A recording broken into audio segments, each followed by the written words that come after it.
folks, and welcome to Forever Great in Conversation episode 6. I'm absolutely delighted that I've managed to track this really busy guy down. I've got David Duke with us for this episode. Say hello, David. Hi, how you doing? Great to be here. Well, listen, thank you so much for getting involved. I really appreciate it. Before we get in about our conversation, I just want to give a very brief overview of who David is and a bit about his bio. So David Duke is the founder and CEO of Street Soccer Scotland, a non-profit social enterprise that uses football to help create positive change in the lives of socially disadvantaged adults and young people. More recently, David has set up the Change Centre in Scotland, a new social enterprise. His vision is aimed at tackling homelessness by creating personal development and self-management centres. David is also a global ambassador for the Homeless World Cup organisation, an ambassador for the charity Quarriers, and is an advisory board member for UNICEF Scotland. He was awarded an MBE in 2008 New Year's Honours List. It's some bio, David. I know. You've achieved some amount. Yeah, I think we all have, innit? I feel kind of look back and what we've done, you know, and I mean, I kind of, I don't know what it is.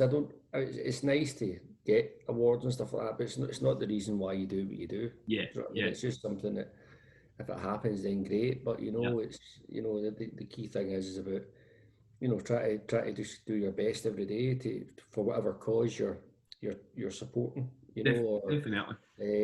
So I'm very much kind of, I like to look forward as opposed to back. Looking back. Yeah. So where do we find you in the country today then? Where are you? Where are you based right now? I'm in Leith in Edinburgh. So I've moved to Edinburgh about probably just around about the same time as I set up Street Soccer. And actually, I only originally moved, obviously you can tell with my tone, you know, I'm from Glasgow. I'm a Glasgow boy, aye. But no, I moved here for like 6 months originally, and it was when I'd set up Street Soccer, I was trying to get a kind of base here as well, so we could do it in Glasgow and Edinburgh. So I was like, right, okay, I'll move here kind of for 6 months, get things going, and then kind of move back. And then, you know, kind of 6 months became 12 months, 12 months became 2 years, and much to the dismay of all my Glasgow pals, I'm still in Edinburgh 11 years later, and I'm trying not to pick up the local. No, it is. See, sometimes I'm talking and my Glasgow pals, they pick up on it. It's like, why are you saying? I keep saying A. Like that. That was quite good, and you know it. And I've never said that before, so there's wee things that you're going to pick up wee ticks. I mean, in Ayrshire we say Ken, so a lot of guys in Ayrshire say that here. Well, depending on, I mean, I'm in Leith and I love Leith because it reminds me of kind of, Leith's probably the most similar place to Glasgow in terms of, you know, it's very working class roots. You know, I grew up in Govan, which is very big for shipbuilding and the docks and stuff like that. So where I'm actually down at the shore, which is where the kind of docks are and stuff like that. Next to the sea. So yeah, so it kind of reminds me of home a wee bit, but it will never beat Govan. So you're in Edinburgh now, and I want to chat to you very briefly, but you've kind of answered it around, do you ever reflect back on what you have achieved in these 11 years? Because it is pretty incredible, but you've just kind of said there, David, that we can elaborate on, is that you tend to look forward more rather than looking back. Is that your approach? Yeah, well, that is when it comes to myself. You know, I kind of reflect on other people. When I talk about that, I mean, so it maybe players who I've got to know and become friends with who's gone through the programme, you know, and I can remember kind of where they were at when they first arrived, and now whether it be 6 years later or whatever it is. I like watching other people's growth and watching to see what they've achieved. When it comes to yourself, you know, I don't think, again, I think it's, you know, you recognise it, but I'm being honest now, and I don't think about it at all. Yeah. You know? It's just. Do you think that's because though you are in a path of there's constant movement? No, there's constant activity. Like you are very busy, therefore you don't have that time to sit down and go, so what is it I've kind of achieved the past 3 months? It more tends to be, let's just keep on going. Yeah, I mean it's just like football, isn't it? You can't, you know, I mean, Sir Alex Ferguson, you know, is obviously involved with us as well, and you know he as soon as if they win a cup, he doesn't sit back and it's on to the next one and the next one. Yeah. And I just think, yeah, I mean, I think it's your achievements is something that other people can celebrate, or but for me, it's all about right, how can we improve? How Yeah. can I improve as a person?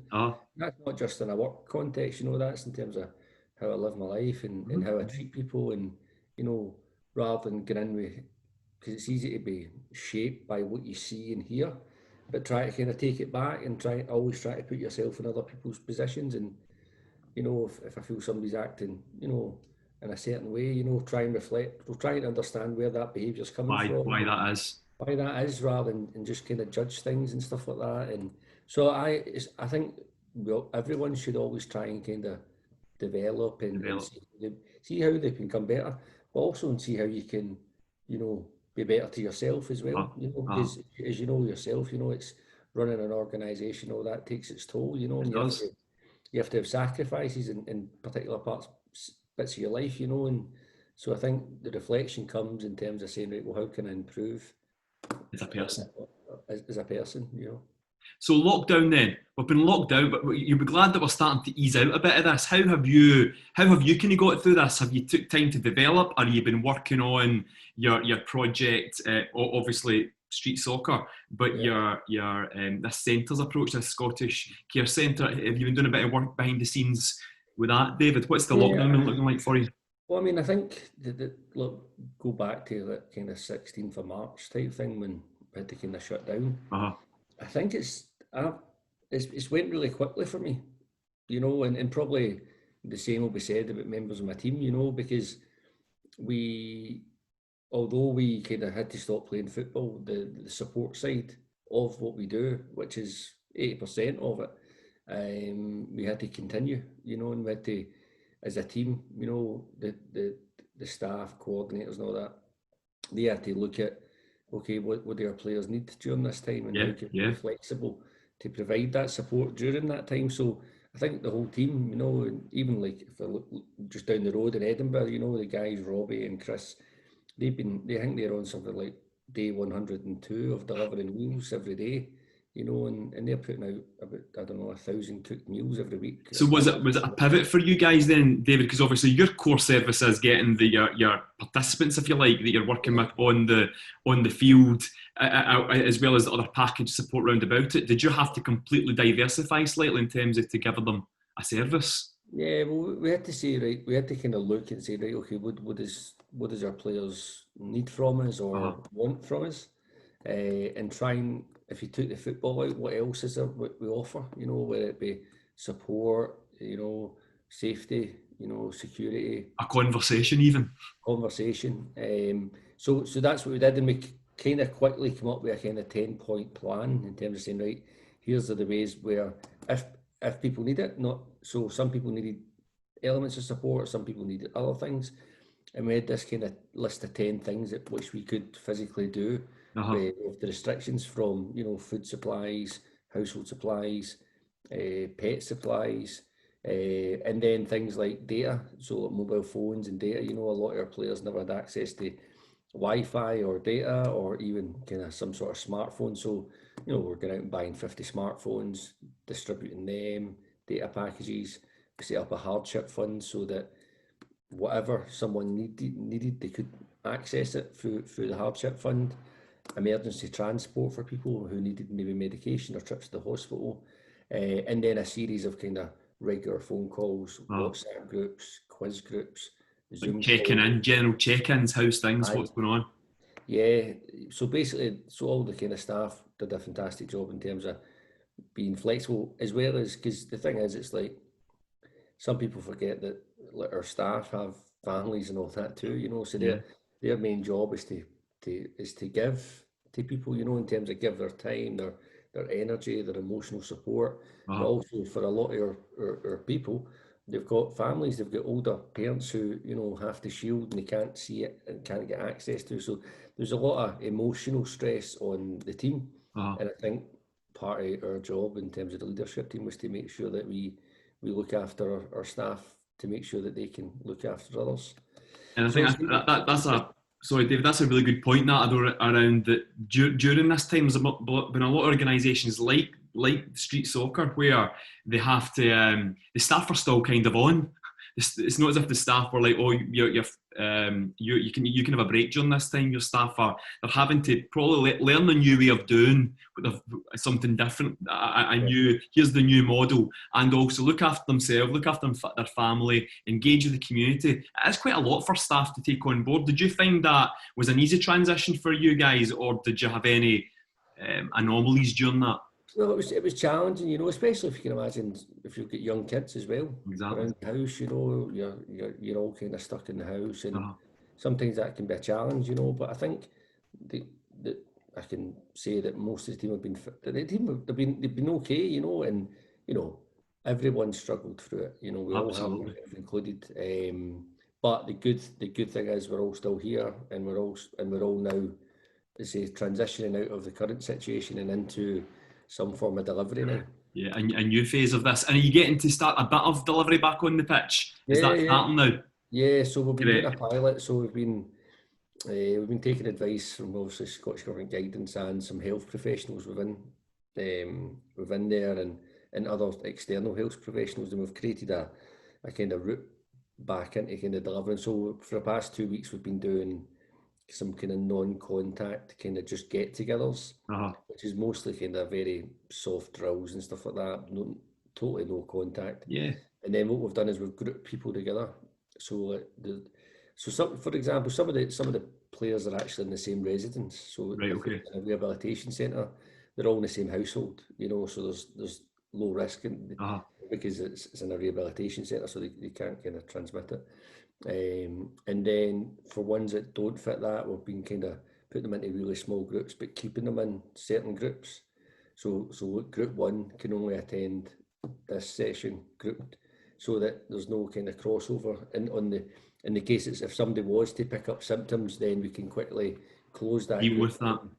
Yeah, close the group down, let that kind of monitor that for 14 days, and it doesn't affect any of the rest of stuff. So we've been quite strategic about it, making sure obviously all the PPE stuff's in place and doing our best, because you know we're not a football club, or we don't actually sit under kind of sport and recreation in terms of like SFA, because we're not affiliated, we're independent, and actually we're more kind of social care as well, you know. So there's you use sport as you use football as the kind of catalyst, David.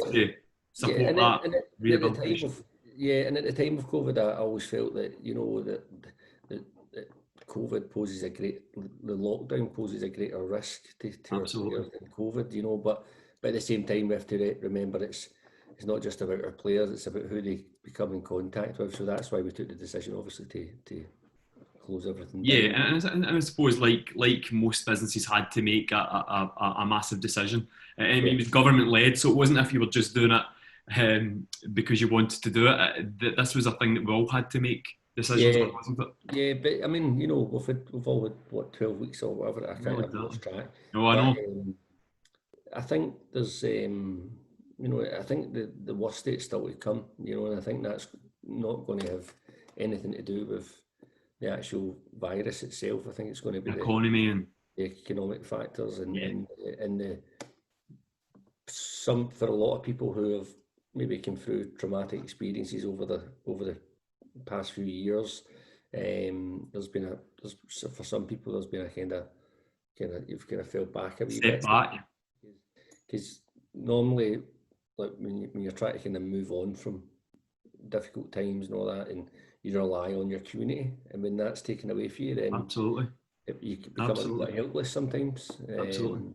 So I think there's been a lot of conversations about that in the business community around people who were struggling pre-COVID. What a difficult few months they're bound to have come through with lockdown, but people that even were, if you like, in a kind of normal lifestyle, working, family, kids, job, I think everyone, regardless of circumstances, has had some wobble mentally during this time, because there's been a lot of basic rights been taken away from people in terms of leaving your front door. So I think everyone in society is going to be impacted in some way. I'm sure majority will get through the other side, but I think there'll be some people impacted more than others. Yeah, I mean, I think, and it says, look, COVID's effects, although it's affected everyone, some people obviously it affects, you know, if you've got a garden, you know, and you've got space, then Absolutely. it's a lot easier if you're, you know, we deliver kind of meals in the community and stuff. You've got, you know, lone parents with 3 kids in high-rise flats, you know. Yeah. So that's a very different experience. 100%. You know, and 100%. obviously if you're financially secure to a point as well, you know, it becomes an easier experience. But what it has done is, I suppose, you know, a lot of the people that we support and players that we support, you know, they'll have people, you know, the wider public have probably experienced stuff that they experience on a day-to-day basis, you know, because we ask a lot of people in terms of what's been the impact for you on COVID. So some of the themes are, you know, being cut off from friends and family. Financial insecurity around kind of obviously jobs and the future of that, the kind of lack of socialising, Isolation even. can't go to restaurants, can't go to cinemas, can't go to bars and all that kind of stuff. But actually, when you look at that, that was actually already missing for a lot of the people that that's true. We know. And that's I suppose a nice transition into the next bit of the conversation, David. I mean, street soccer has been something that, and the links to street soccer will be shared in the narrative. So for anyone watching, we'll share all the links to street soccer and all the other organisations that David's involved with, and the summary and description in YouTube and in the podcast. But street soccer was set up. Am I right in saying that you had seen an advert for the World Cup? Is that right? The Homeless World Cup. Is that a true story? Yeah, that's part of it. I mean, like any kind of, most businesses or charities are kind of created based on someone's experience or someone's likes, you know, what they're passionate about. So mine was about experience, you know, and as I say, I grew up in Govan, you know, and as a kid it was quite challenging because my parents had split up when I was 13 and my dad was a drinker, so I had to kind of navigate and survive through that. But then, you know, after a series of circumstances, I found myself homeless myself, you know, and I spent kind of very kind of dark and lonely and, you know, traumatic years in Glasgow as a young person being homeless. And one of the turning points for me became when I started playing football again, and it was a poster, as you says, and it was advertised. I was in one of the young persons supported accommodation projects. Seen this poster advertising a football tournament in Glasgow. The big issue we're running it, and it was to find a Scotland team to go and represent Scotland at the Homeless World Cup, which was taking place in Gothenburg that year. Excellent. But again, when I kind of look back in terms of where my life was at then, it was like, you know, I didn't have anything to look forward to. I was just kind of existing, you know, day to day. The only thing you looked forward to was your bed at night, so you could wake up the next day and hopefully. Yeah, no worries, particularly you could go and have a good night's sleep and forget everything for a bit of time. Yeah, you just you didn't have to think about things when you were sleeping. That was the thing. Or I'm saying a good night's sleep. Was it? I mean, that's the thing. Was it a good night's sleep, David? Were you sleeping rough at a time, or were you in a shelter place at that stage? Yeah, to be honest, I was I say fortunate, but I was mostly in hostels. Yeah. To be honest, I'd spent a couple of times kind of wandering the streets and kind of crashing out in closes and stuff like that. But the majority of the time, I had somewhere to get. I had some sort of roof, but just living your life that way, you kind of nothing to look forward to, nothing to be part of. And then when you're in kind of homelessness as well, like, you know, there's maybe 30 odd different people living in the same building, you know, you're shaped by your peers, you know, so you get dragged into other things, and the only opportunities were often negative. In terms of, they weren't at the time, they sounded great at the time, drinking and smoking hash or whatever, but it was generally things that weren't that good for you. So the football gave us something positive to be part of, you know, and although we were kind of with the Homeless World Cup, which was happening in kind of 3 months' time, and that was a great experience, the big change for me was just having structure, you know, having somewhere to go on a Tuesday and a Thursday, with a group of guys that I could train with. I had a coach who became a role model, because when you're in that life cycle, you lack role models, and we all need role models in life. Absolutely. So your coach became your role model, and then, you know, and then just this kind of transformation started to happen. I think it was you know, when you start to kind of have structure, you then also start to kind of make better decisions as well, because I was like, you know, I'd get up to anything during the week, whereas if I had football on a Tuesday, I'd stay in the night Uh-huh. before, Uh-huh. you know, and eat well and just try to be good for football. So all these kind of behavioural changes led me to start to clear my head a bit, and went to World Cup with a fantastic experience. Came back, I was still homeless, I was still living in the hostel, but I had a wee bit about me where I was like, right, I need to really. So the goal was to kind of do well at the football. My Uh-huh. new goal was to kind of do well in life. And two things happened. So I had a really good relationship with my support worker, Alice. So she kind of helped me get into volunteering. So I started volunteering with a kids' football team. Again, that took me out of the hostel. You know, it took me out of the, and it gave me That environment. structure, purpose. You know, self-worth. And then I got a house, and then from there I just kind of, like I said, you know, it's like you need to just keep moving forward. Keep moving forward. Yeah, and that, so went to college, trained as a community worker, became a community worker. I was a youth worker at night, was working with homeless people during the day, and then I was doing the football coaching. And then if you look back on my life experience, what I'd learned at college and what I'd learned in work life, you know, it's pretty clear to see where the idea for street soccer came about. And It was just then natural. It was just natural, you know. It was always what I was going to do. Absolutely. And then if you look back at then the journey of street soccer, I mean, you're saying yourself there that you've got Sir Alex Ferguson on board. I mean, incredible supporters. You've managed to kind of bring a different community on board as well, from partners, sponsors, key influencers, through your story, and obviously your sheer determination and hard work. Did you ever think, though, when you set up street soccer based on the love and passion that you had for it, and it came from an intrinsic experience of you were the customer, you had seen what soccer had done for you? Do you think, wow, look, really, I know we spoke about achievements at the start, but look what it's achieved, and look how it's creating another group of young men and women like myself. Hopefully, is that your objective, David, that it helps inspire further generations through soccer? Yeah, I mean, you know, when I set up, it was just something that I used to see folk that was kind of homeless with and stuff like that, and you know, there was no real movement, and I was kind of in a few networks where I knew that football would be of value to people, you know, because at the end of the day, it's all about having something to be part of. You know, we all need to belong to something, Purpose. Okay. Yeah. whether it's a church, whether it's a social club, you know, whether it's a family. We all need to be part of something. And I think what we've tried to do with street soccer is create that kind of second family for people. And it's, you know, it's just like, you know, there's no time scale on people, so it's not a 12-week program where we're trying to kind of stick you on a conveyor belt and move you on. If people do move on in 12 weeks, then fantastic, you know. And if they only need to be part of it for 12 weeks, then great. But they don't.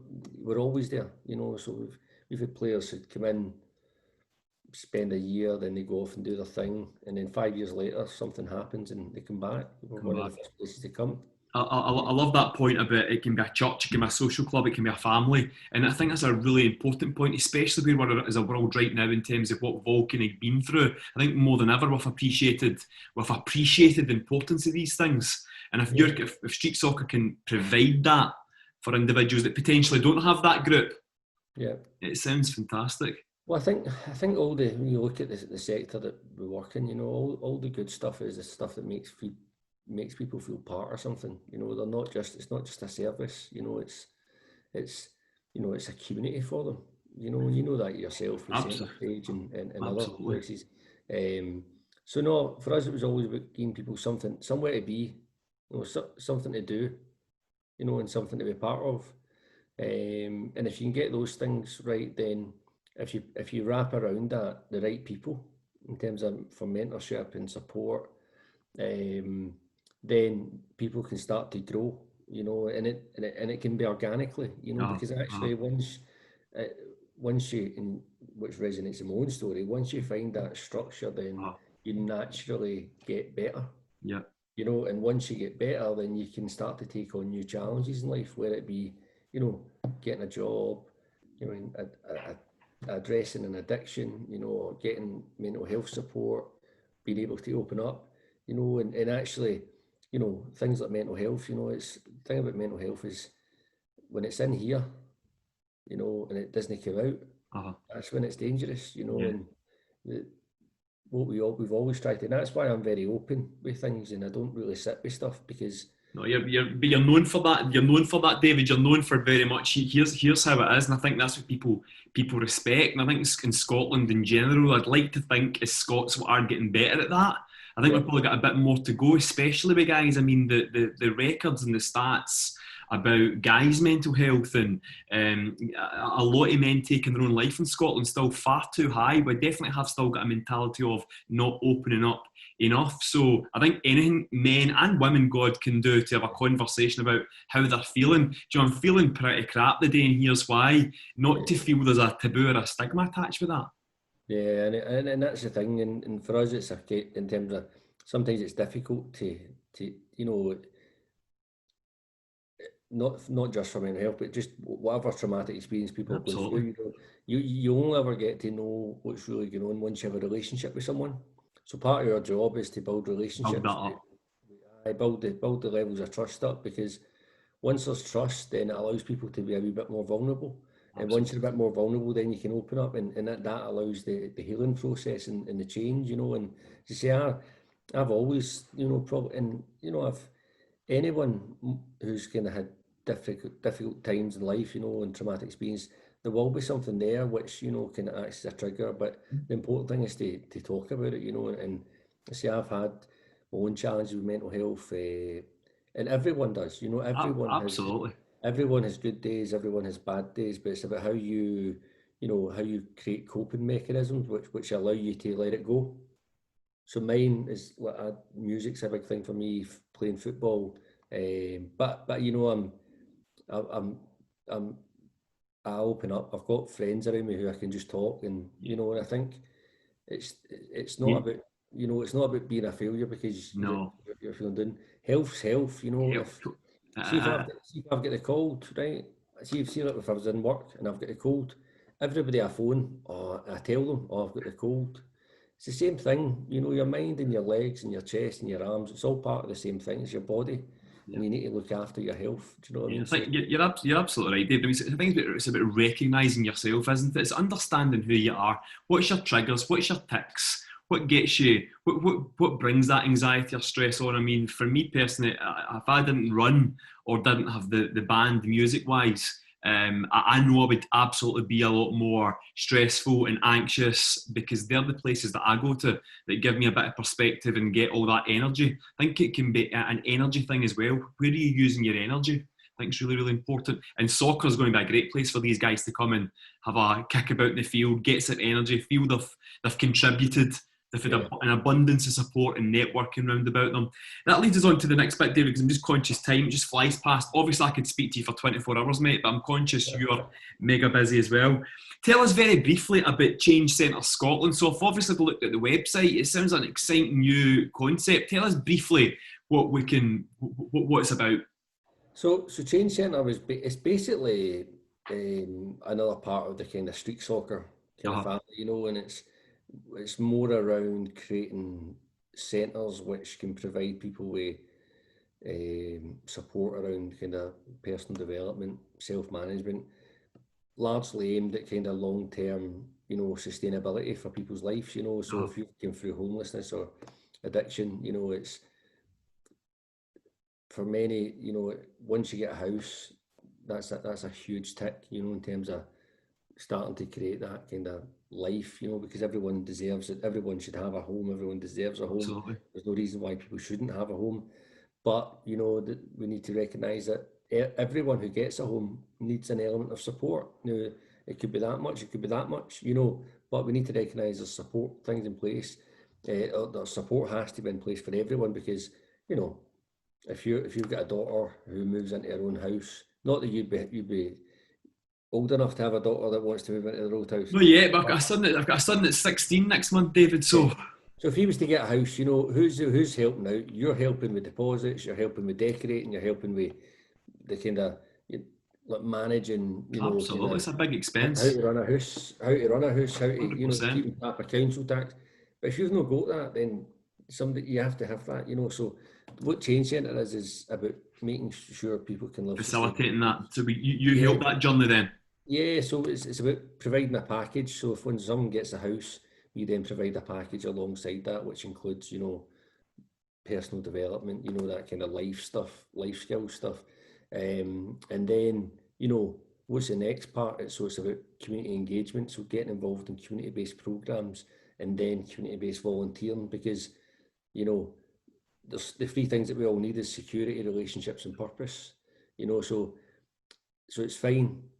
If you get a house, right, if you've not got a life outside that house, then your house can become not a, you know, you kind of resent it because you're stuck in it all the time. Absolutely, absolutely. So what our kind of theory is that what we need to do is get the house, but then build up the life outside the house, and things like community-based volunteering.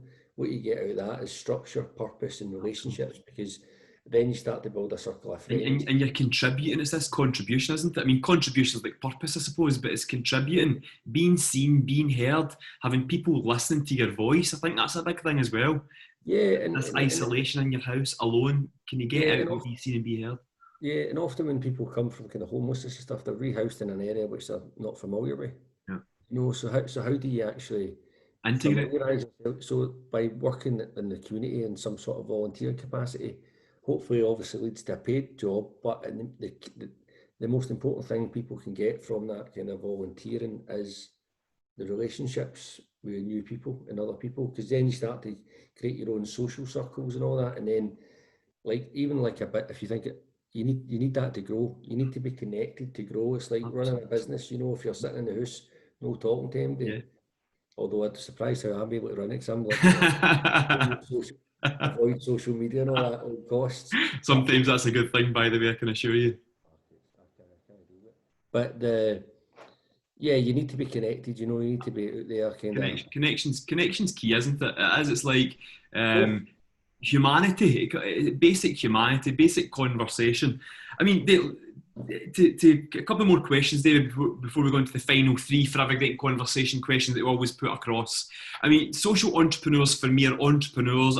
Obviously, I'm a massive advocate for anything business, people bringing new concepts, new social services, anything that makes folks' lives better in Scotland and across the world. I think that post-COVID, we're going to see, and I'd like to think that we'll have a kind of resurgence and a renaissance of social entrepreneurs wanting to help their community. What kind of two or three things, very quickly, would you suggest that anybody that watches and listens to this, that feel they've got something to bring to their community, their city, their street, whatever it may be, what would be the kind of two or three things you'd suggest that they do to start to bring their concept to life or play about with it, based on your experience and your knowledge? yeah. So the first thing would be to find something that they're passionate about.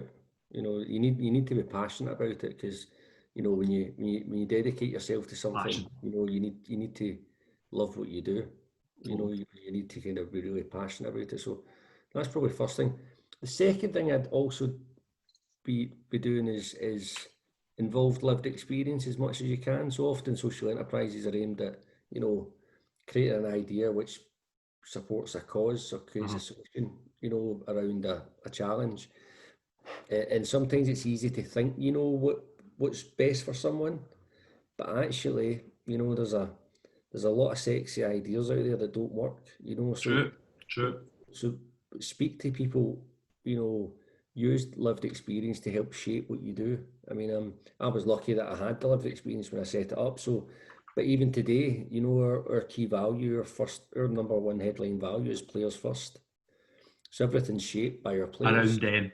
So, Yeah, so constantly even checking in with them, David, to make sure yeah, you're aware of what's happening there, what's yeah, happening with these people now. yeah. But also even how you recruit. You know, so if you look at, we've got in Glasgow, we've got 5 full-time coordinators delivering in Glasgow.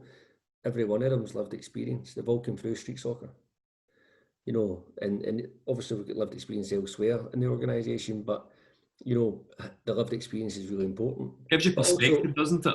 yeah, yeah, and then you marry that up with, you know, also having we've got guys all over Scotland working, girls working, but you know, it's about finding the right type of person as well. You know, the right people. So we've got some real unsung heroes.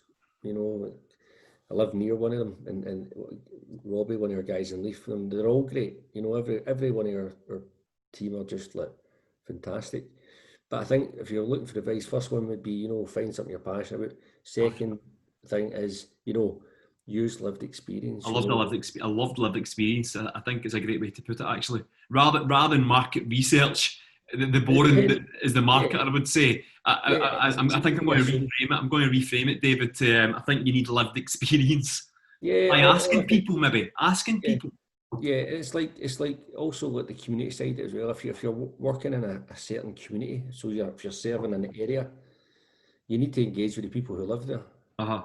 Because what works in Edinburgh might not work in Glasgow, and vice versa. So that's kind of the key things. And then I would probably always just say, look, kind of do a lot of listening. You know, listening is really important, isn't it? Well, if you're always talking, it's hard to understand. You know, it doesn't give you a lot of time to watch and listen. And everything that I've learned, you know, and I started with, and I'm learning as we speak. Still, yeah. But I've done a lot of watching and a lot of listening, and I've tried to pull out the good stuff, and I've seen a lot of crap stuff. So I think that's really important about listening, because when you get entrepreneurs, regardless whether it's social or someone that's got a concept and an idea, I've worked with several over the years, and I mean a lot of them are amazing, but you have got people who can become quite fixed mindset. David, I'm sure you have met a few of these people in your time as well that don't see the other side. They're very, and you need, listen, sometimes you need that as an entrepreneur, and that's where I'm going, and you're either with me or you're not. But I love the points around passion, really important, passionate about it, lived experience, kind of the right people round about you, and listening. It's really significant. And just as important as listening is watching, you know, because sometimes what you hear is different from what you see. Very true. So watching it's very true. Even more important. So, listen, that's like 35 minutes nearly up. I'm trying to get better, David. I've been getting feedback from the people that are watching on YouTube and the people that listen to podcasts. Guys, thanks again for tuning in. That I sometimes can go on because I get that interested in the conversation. You just want to keep on asking questions. Well, I know what you like, Frank.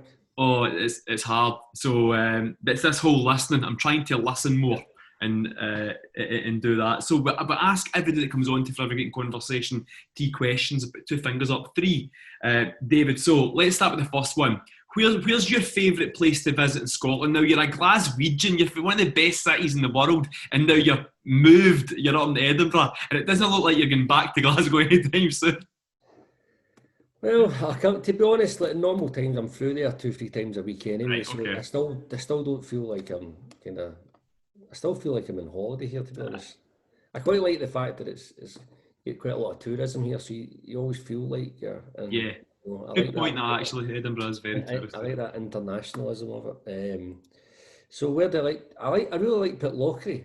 Pitlochry. Well, in fact, nearer to you, I used to love Wonderwest World in Ayr when I was a kid. Come on, Butlins, loved it. It's Craig Tara. You're absolutely right. Wonderwest World. Do you remember when they used to have the car things that used to take you up to the Carrick Hills? The chairlift. The chairlift. What was I even saying there? But the chairlift. Do you remember the days? Aye, because we used to go down there when I was a kid. So I mean, but if I was to pick somewhere I'd go right now in Scotland. Oh, it's such a tough question. Loch Lomond, probably. Loch Lomond. Anywhere. You can't beat it. Pitlochry's beautiful as well. I like Pitlochry. It's nice. It's got a lovely wee train station and all that as well. It's really nice. A couple of nice wee bars as well. Yep. Pitlochry. So you've been greedy. You're having 3 here. So you've got Wonderwest World, and Butlins. It's now Craig Tara. You've got Pitlochry, and you've got Loch Lomond. I'm there with you. Inspiration. Who's the person that inspires you right now, David? Who do you look at in the world and go, they inspire me? I love what they're representing. I mean, there's so many. I mean, growing up, it would have been Sir Alex, because I grew up in Govan. He was from Govan, you know, and kind of very hard working. Absolutely. You know, managed the best team. So he was a kind of always as a childhood, you know, kind of everyone in Govan were proud to have him as their son. Yeah, the local boy. Today it'd probably be Michelle Obama. Michelle Obama. I've been lucky enough to hear her speak twice. Please say you've read our book, Becoming, or you've listened to the audiobook, have you? You know, I've got the book, but I've still not read it. I'm terrible at reading it. Right, so ditch the book. You need to do, and everybody else listening to this, you need to do the audiobook. It was one of the best things I've done during lockdown. So when I was out, I went out on a walk every day for about 3 weeks, and I listened to the podcast, the audiobook via Amazon, to the extent that my wife also went and done the exact same thing. It's amazing. I'm totally there with you, Michelle Obama. One of my favourite things in Michelle Obama is when they go low, we go high. Yeah, I think she just sees things so different. You know, and I think she's fearless as well when it comes to, you know, challenging things. And, you know, I remember hearing her saying that you should never be proud to speak about where you've came from, because it's part of your journey. Absolutely, no, I'm totally there with you on that. She's a superstar and inspiration. And the last one, if you can think off the top of your head here, David, a quote. What quote do you go to? What quote resonates with you? I'm sure you've been bombarded or seen various quotes over your years. The cheapest quote. That's the one I usually go for. Listen, come on, you've got to have it. Humour. The cheapest quotes. Probably one of the best ones we've had. I've always liked Picasso's stuff. I think he's a really kind of interesting thinker. Obviously being a creator and stuff like that. I've always liked Picasso, but I think probably the most valuable quote that I've ever had was, it was actually with me. I was an old guy who said, has that been talking for too long? An hour and a half on camera just before this. I think one of the most valuable quotes that I've received, it was actually an older guy that I'd met when I was homeless. Oh. He says to us, just remember, son, there's always somebody worse off than yourself. It's a great quote, isn't it? And it just kind of used a lot, by the way. It's used a lot, isn't it? Yeah, but it's just that way. I think it's good because, you know, it's easy to think about things, because I was in a desperate situation myself, you know, but it did actually provide me a wee bit of salvation and hope. And I think I've kind of kept that one with me all the time, because, you know, it's important that you stretch your gratitude muscles now and again. 100%. I'm totally there with you. So I love that. There's always somebody worse. And I loved how the old guy probably said it to you. He was in Glasgow. Hey, son, there's always somebody worse off than you. I can just imagine how he said it to you. It's true, and it's true. It's true. So, yeah, I think things like that, it's real. There's some great quotes, and you can sit all day and look at quotes. Of course you can, of course. But I think, you know, that was given in person, and it stayed with me, so... Well, listen, I love it. Thank you. I'm sure we'll see you in Pitlochry sometime soon, or get down to well, it's Craig Tara now. Make sure when you can get a caravan trip, get a couple of days down at Craig Tara and pop over and see me in Irvine. Take you for a cup of tea. Definitely, mate. So, guys, that's it. Just before we go, I wanted to say that a quote that I liked, an extract from a report when David was given his, he was announced in the Queen's Honours List, and he said, quote, there's nothing fancy that we do. We just try to connect people to build trust and help people along.